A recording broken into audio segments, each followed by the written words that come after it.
All right, where to begin on the topic of why I stopped covering frauditors. Gonna give it a few seconds so some people can populate in here. Trying something new with my phone today. I took it out of its case and threw it in the freezer for a hot second before I started streaming, because after 15 minutes it kind of nukes itself, just like it did last week.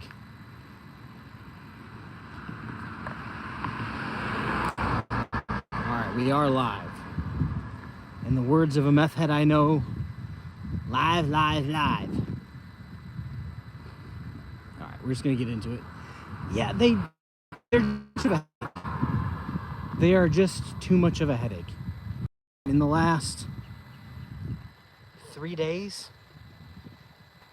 I just get too many threats to make it actually worth it.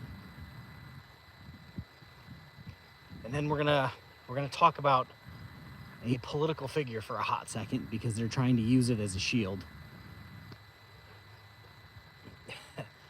Yeah, I don't like talking about Jeremiah and I don't like talking about Chris, but after enough threats, it's kind of like, okay, I guess I have to talk about it. So Jeremiah has been threatening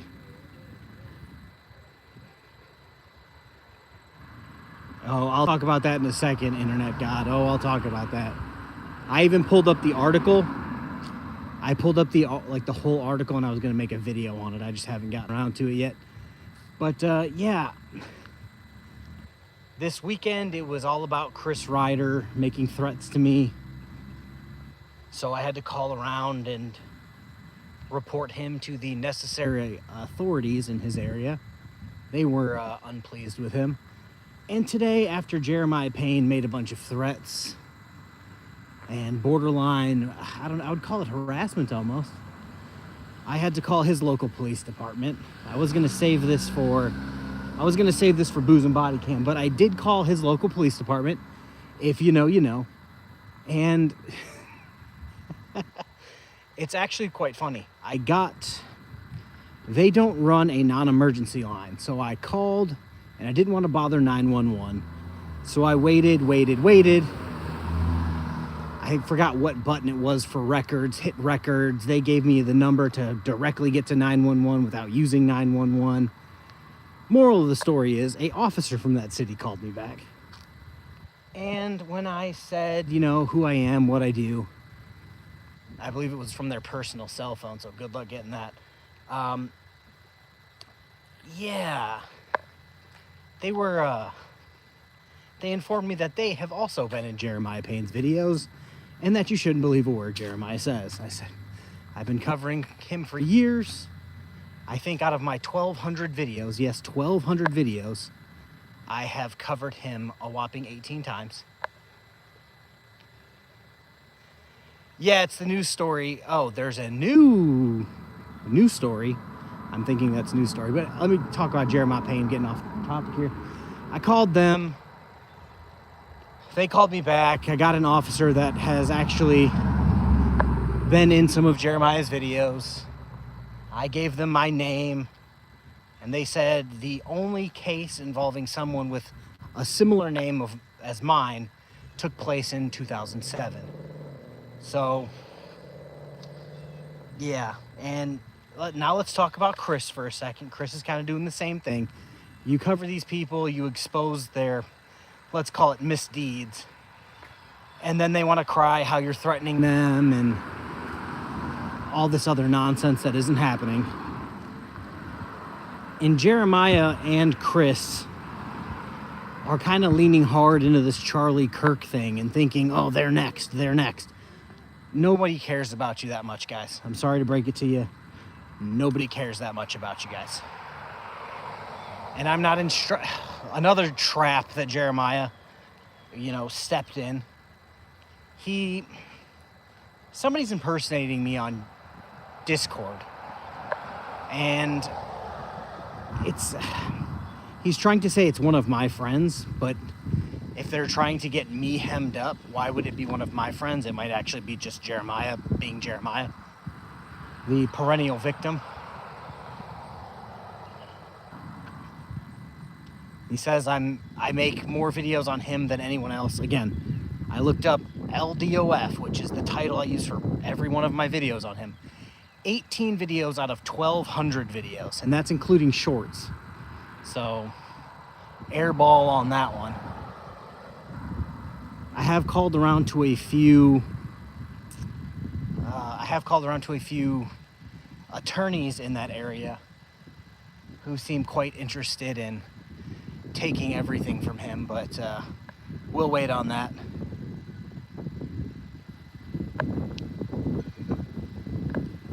Yeah, that's why I just wanted to make this stream. That's why I don't cover frauditors. They're just too much of a headache. I have one doxing my address on Twitter, of all places, a few times a week.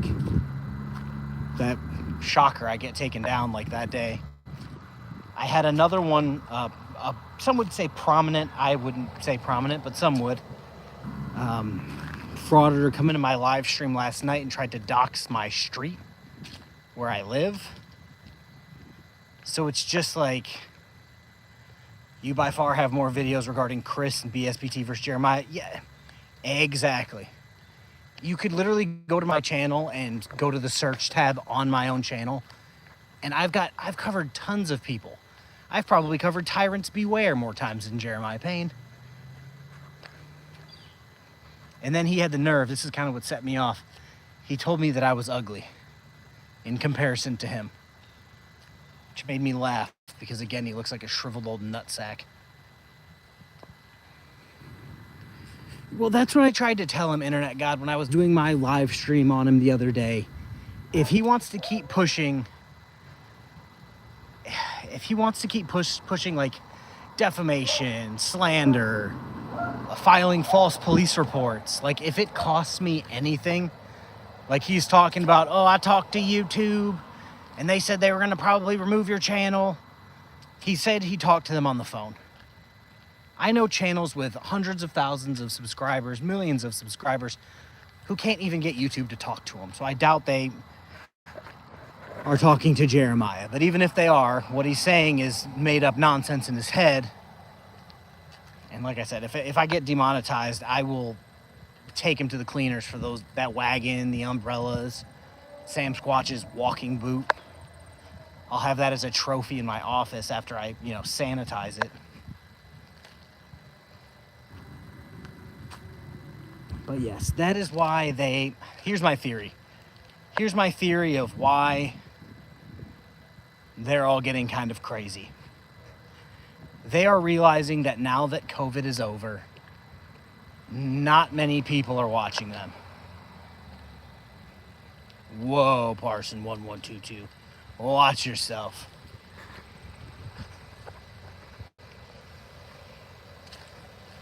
We don't talk like that.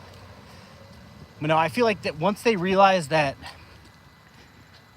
I don't want to call what they're doing a movement, because let's be honest, it's just not. What they're doing isn't gaining any more traction. The larger channels are all on probation, in jail, yada yada. Like one of the founders of the entire movement is in jail for the rest of his life because he's literally a kitty diddler. Like, what are we doing?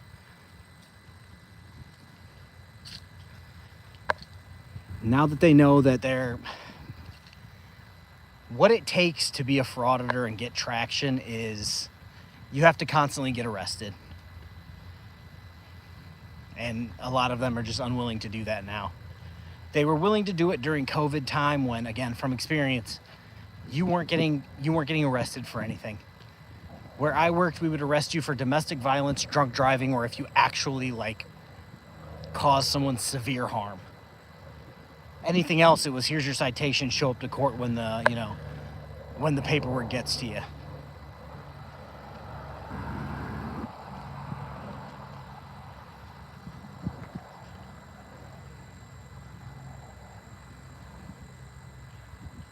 Yeah, internet, yeah, that's one example.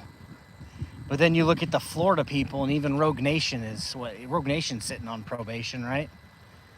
He's having to go across the country to try to fraud it.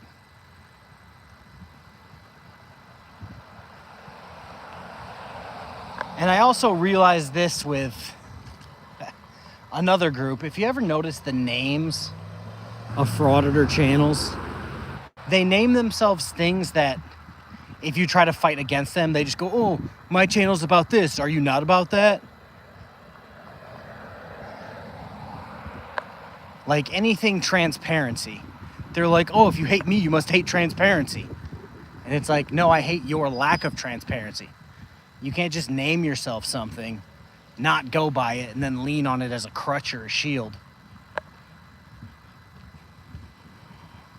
A great example, Georgia transparency. If you talk about Georgia transparency, that's a no-go. They are narcissists with low T and low self-esteem. Yes, 1000%. The first Florida man was Hernando de Soto. How did you know? Yeah, I'm just kind of, I'm out of the game. Once I think, what's his nuts? Chris gets what's coming to him legal-wise, not making any threats like he's claiming. In fact, he's the one doing most of the threats. Once he gets put in jail or whatever, I might just hop out of the frauditor game in general. Because they're just dangerous at this point. I've already had some come to my house, and now other ones are dropping my street address in my live streams. Like, okay. That's always adorable. All right. I think we're good to go now. All right. Hopefully. Oh, my man, that tree's fucked up. I have a video coming out at, I don't know, it's a premiere. Go over and look at that.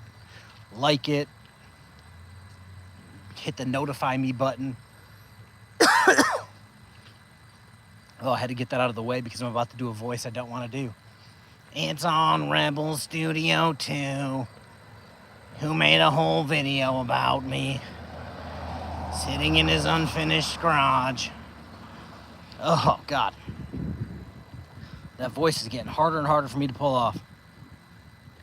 Yeah, that's the thing. A lot of these people, even Chris, they don't have kids, so like their lives genuinely, I can only come after Chris. He has no children, so like, why, I don't know why he's getting all up in a tizzy about everything.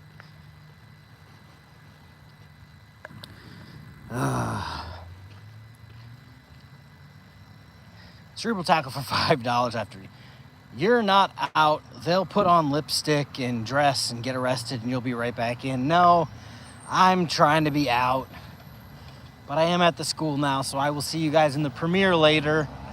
Come hang out. It's going to be great. I'm trying a new video style. You guys are going to love it. Bye.